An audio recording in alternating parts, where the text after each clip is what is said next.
کرنے کے اندر لگے ہوئے ہیں۔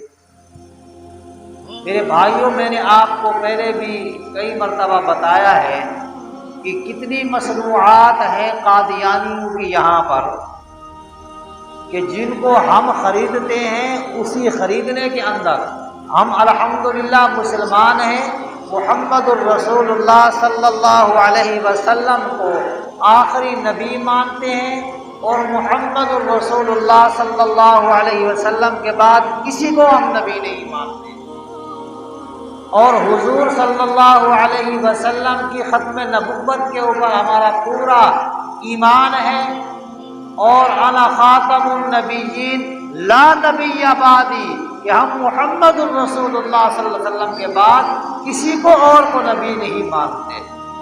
حتیٰ کہ قادیانی بھی کلمہ پڑھتا ہے۔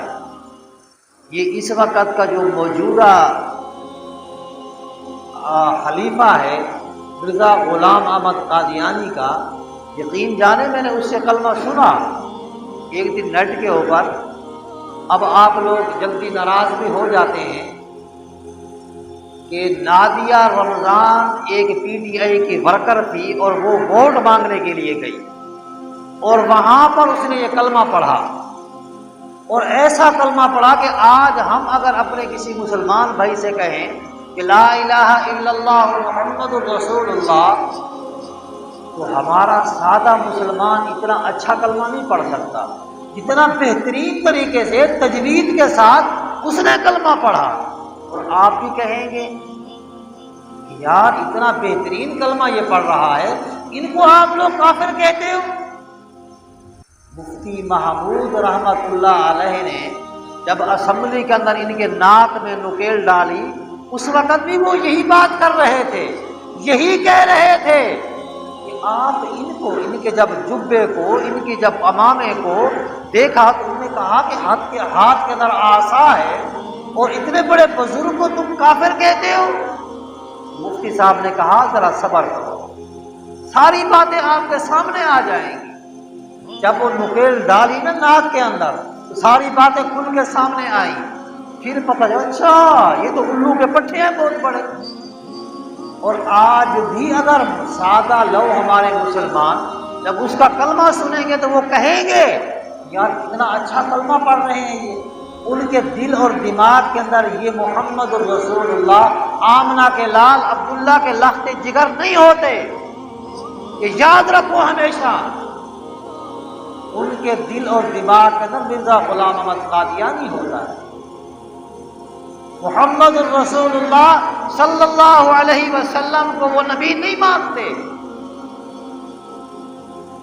اور وہ مرزا غلام احمد قادیانی کو محمد الرسول اللہ جب کہتے ہیں کہ لا الہ الا اللہ محمد الرسول اللہ، تو وہ محمد الرسول اللہ مرزا غلام احمد قادیانی کو کہتے ہیں کہ وہ آخری نبی ہے۔ تو میرے بھائیوں، آج ہم دیکھیں کہ کتنی مصنوعات ہیں ایسی، کتنی مصنوعات ہیں ایسی کہ جو قادیانیوں کی ہیں، وہ ہمارا پیسہ جو ہم سے وہ کماتے ہیں وہ مختص کر دیتے ہیں، اس میں سے کچھ حصہ وہ نکالتے رہتے ہیں کہ بھئی یہ مثال کے طور پہ میں نے آپ کو کئی مرتبہ مثال دی، یہ جوس کے ڈبے کے اوپر اگر یہ 20 روپے یا 25 روپے کا ہے، اس میں سے 5 روپے یا 10 روپے یا 2 روپے یا 3 روپے وہ الگ کرتے ہیں کہ یہ ہم مسلمانوں کے ایمانوں کو خراب کریں گے، ان کے عقیدے کو خراب کریں گے، یہ اس کے اوپر ہم لگائیں گے۔ اور پھر اس طریقے سے ذائقہ گھی ہے آپ کا، اور یونیورسل اسٹیبلائزر ہے آپ کا، اور یہ شوگر مل ہے، اور اس طریقے سے کافی چیزیں ان کی چل رہی ہیں، اور ان کے ورکر بھی گھوم رہے ہیں۔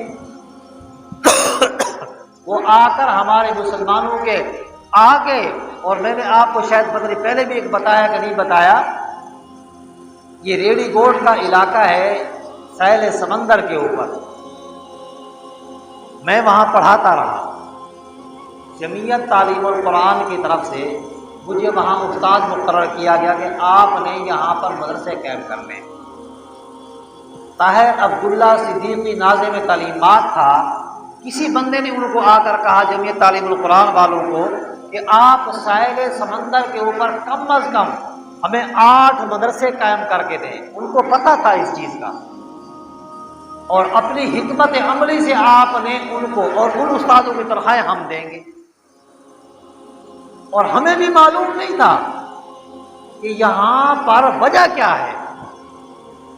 جب میں وہاں گیا، میرے ساتھ ایک اور قاری صاحب بھی تھے، قاری عبدالغفار صاحب، کبھی کبھی یہاں میرے پاس آتے رہتے ہیں.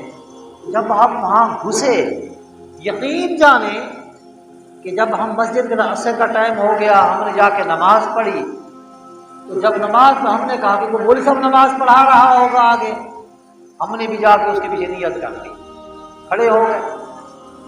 جب سلام پھیرا، سلام پھیرنے کے بعد جب امام پیچھے بیٹھتے اسے پیچھے میں ہو گیا، تو وہ کلیم شیخ تھا، اس کی داڑھی نہیں تھی اس کی. حیران ہو گیا.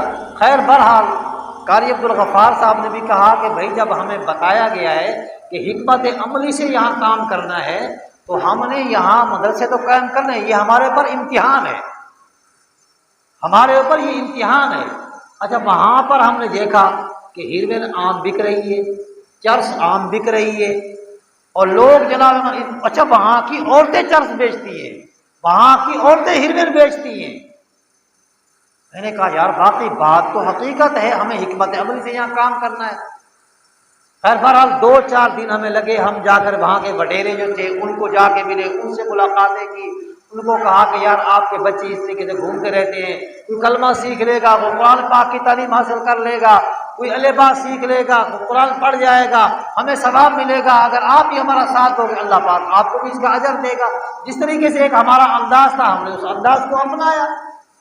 خیر الحمدللہ 1-2 دن کے بعد ہم نے 2 مدرسے قائم کر لیے، پھر تیسرا، پھر چوتھا، ہم نے 8 مدرسے قائم کر کے دیے.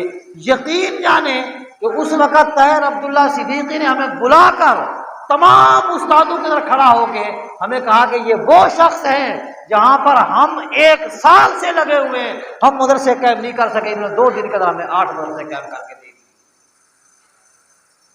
میرے دوستو، اچھا پھر اس کے اندر ایک بات اور تھی.